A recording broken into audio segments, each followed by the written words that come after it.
Early on in his kindergarten year of schooling, my son came home and said to my wife, Hillary, "Mom, I need a picture of Grandma Judy. We're celebrating dead people in school tomorrow." Well, needless to say, Hillary and I were taken aback.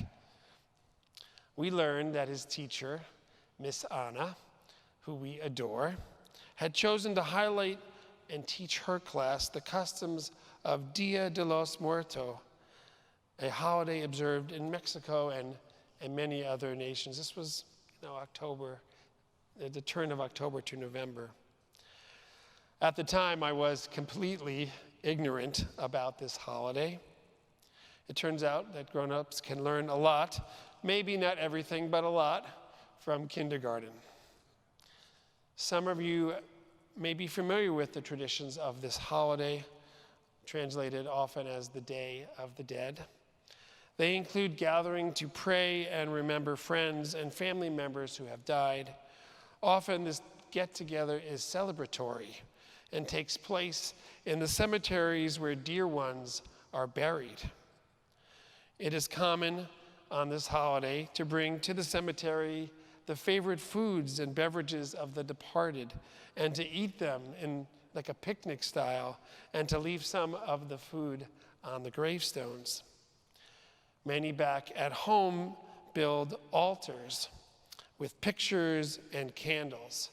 These are known as ofrendas. The 2017 animated movie Coco integrates many of these customs into the movie's narratives.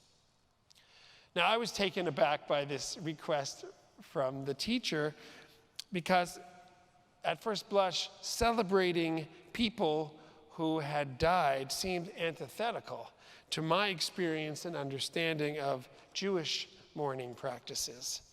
Practices that included tearing of our clothes or a ribbon to represent the tear in our hearts when a loved one dies. Practices that include, and I know you know them well, Shiva and Yizkor services like today, and the heartbreak that accompanies the loss of a loved one. That's what first came to mind.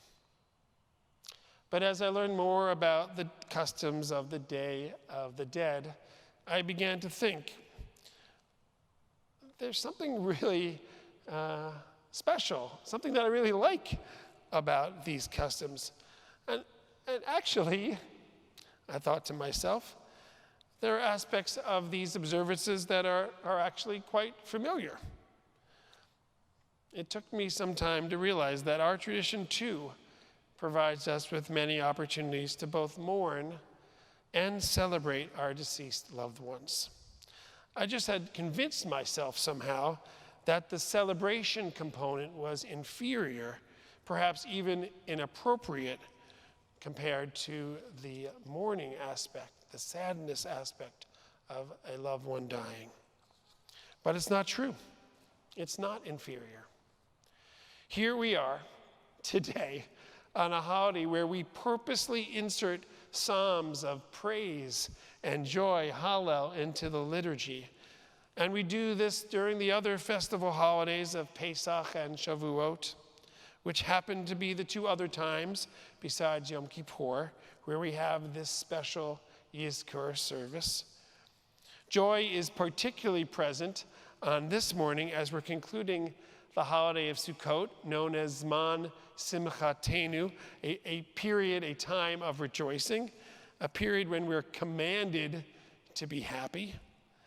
And how do we end Sukkot, as we've already said, with this holiday of Shmini Atzeret, which literally means the 8th day, with an Atzeret, a gathering of celebration. So it is no accident that Yizkor liturgy and praise liturgy find themselves into the same service 3 times a year. We can, and I think we should, both mourn and celebrate our departed without feeling awkward about it. Now, I know for each of us, depending on our loss, depending on the day, maybe even the hour, it can be hard to celebrate those we wish could be right next to us. So make no mistake. The pain of loss will never leave us. And we can and do, I know, also take great pleasure in cooking and eating our mother's chicken soup recipe. We laugh out loud as we retell our father's favorite jokes like, "Ours is best." I'm not going to tell that joke right now, but you can ask me afterwards. We smile broadly as we treasure pictures on our bookcases of our grandmother gardening and our grandfather crossing the New York City Marathon finishing line. We tell with excitement for the 1,000th time the stories of that vacation together that we'll never forget. We happily name our children in their honor and regale them with the legends associated with their esteemed namesakes. And we recall the twinkle of our great aunt's eyes, our child's spirit, and our friend's joie de vivre as we light memorial candles in their honor. All of which sounds a lot to me like what is happening with the altars of our friends in Mexico, the altars that they construct, and the gatherings they have at the cemetery on their day of memory. And so it should be for us on this morning of memory, this Yizkor morning. We remember it all, the lives of our dearest ones. We remember with sadness and with joy. We remember them and our connection to them. Yes, the sadness and joy is intermingled in our memories. It's in our kishkas, it's in our very being, as they are now a part of us. Zichronam livracha. Their memories will continue to be for us a blessing.